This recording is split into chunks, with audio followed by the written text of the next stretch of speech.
Hi, I'm Skylar Blue, and welcome to Bash Force Chemistry course. And today we're going to be talking about glucose as a molecule, its history, and its modern significance. First, I want you to think about your favorite food or dish you like.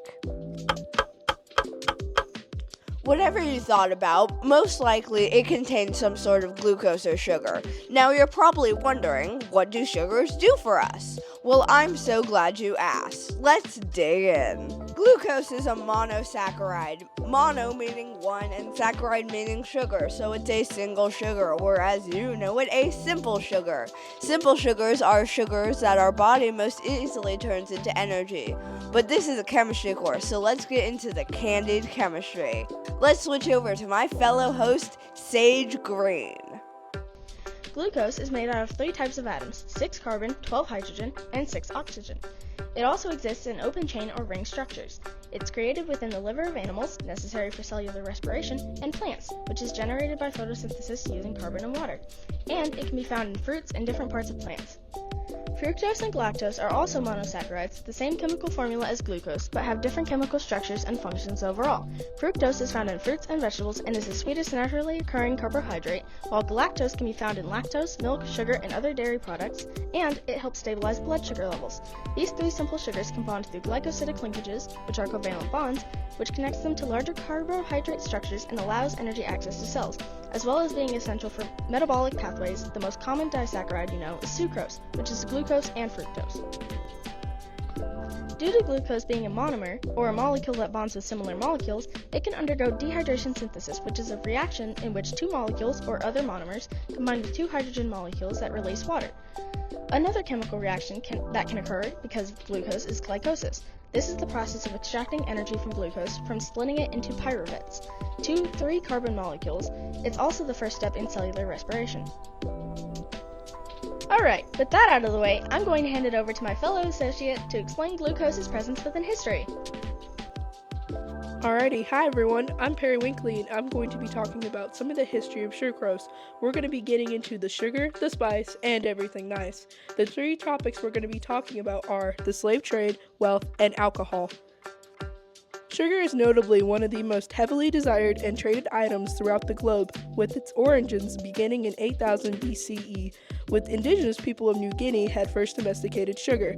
The sugar cultivation practices began to spread throughout several centuries and countries, from China to Western Europe. From the Persian expansion to when the Crusaders had returned from the First Crusade, sugar's global influence and presence began to become widespread.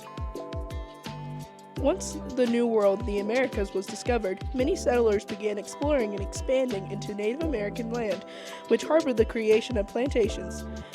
Native Americans and Africans from western coast of Africa became slaves, and even some Pacific Islanders were employed as such as well. They lived under very harsh and inhumane conditions, such as being subjected to several diseases, intense labor, and malnutrition. Slavery was eventually abolished in the 1860s, but things like black codes, restrictive laws that limited freedoms that African Americans had, sharecropping, and exploitative compromise that saw African Americans getting supplies and land in exchange for raising cash crops for very long periods of time, and discriminatory behaviors still caused oppressive discrimination to continue. And to think all of this happened because of your simple table sugar. Well, that's enough of the slavery. Now Rainbow will take you to the wealthy and their sticky sweet cash. How did glucose affect the wealthy? How is glucose used in the fermentation process? Our associate Rainbow will explain all that. Before the popularity of sugar began to rise, sugar was often a status of wealth, as most common people weren't able to afford it. Wealthy individuals often served sugar for both its taste and to flaunt their wealth. They often used it to make sauces sweeter and richer, and not like how it's used today.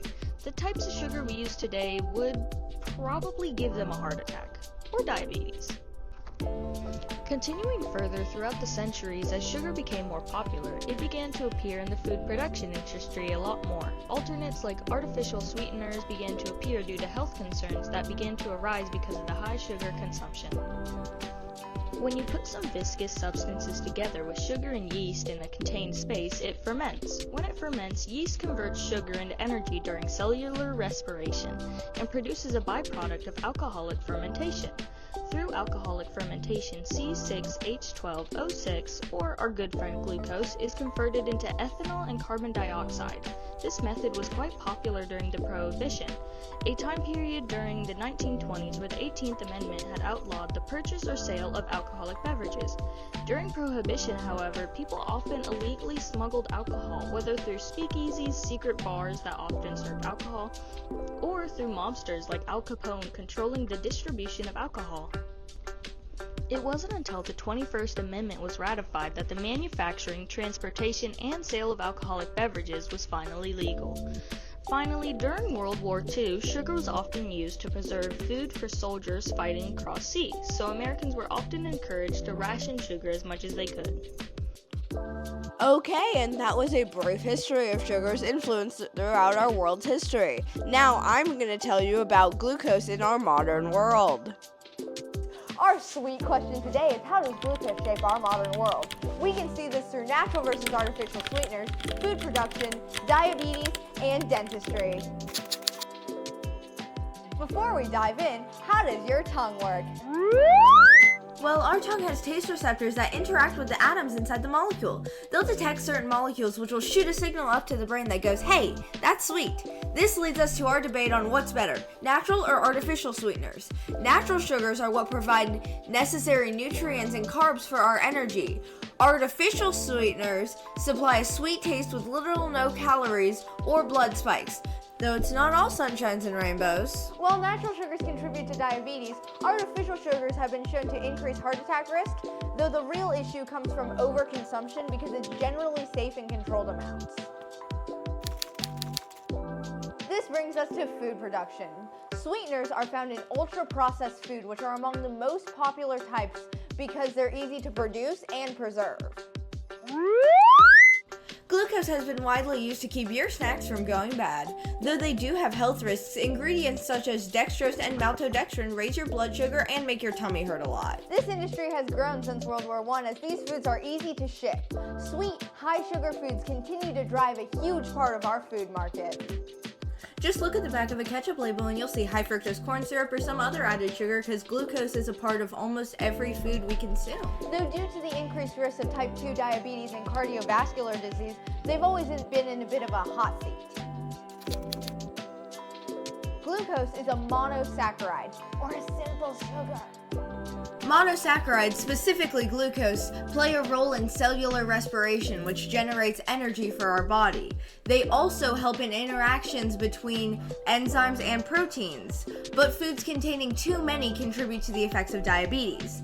The two types of diabetes cause symptoms such as increased thirst, urination, fatigue, increased hunger, and blurry vision.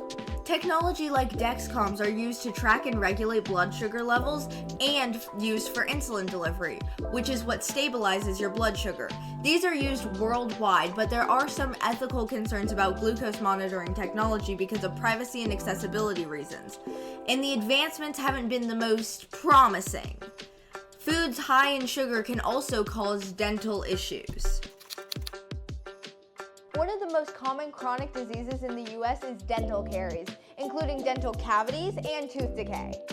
This is because the added sugars from certain foods can break down the enamel in your teeth, and they can also lower the pH levels in your mouth and make the other teeth weaker in the process. We counteracted this by inventing toothbrushes that physically scrub away the plaque and food debris from the teeth so they don't solidify. The advent of agriculture around 10,000 years ago introduced a diet higher in carbs and sugar, and dental issues became a growing crisis. This led to the high demand in dental care we see today. In short, glucose plays a role in our economy from healthcare to food productions, and sweeteners are okay in moderation, but excessive amounts are harmful. Now you know that glucose is a monosaccharide or a simple sugar that can bond with other sugars. It also accidentally started Prohibition and played a huge role in the slave trade and World War II. Its impact also can be seen throughout artificial versus natural sugars, food production, diabetes, and dentistry. This has been Skylar Indigo with my co-hosts Perry Winkley, Sage Green, and Rainbow. Thank you for watching Bash Force Chemistry Course.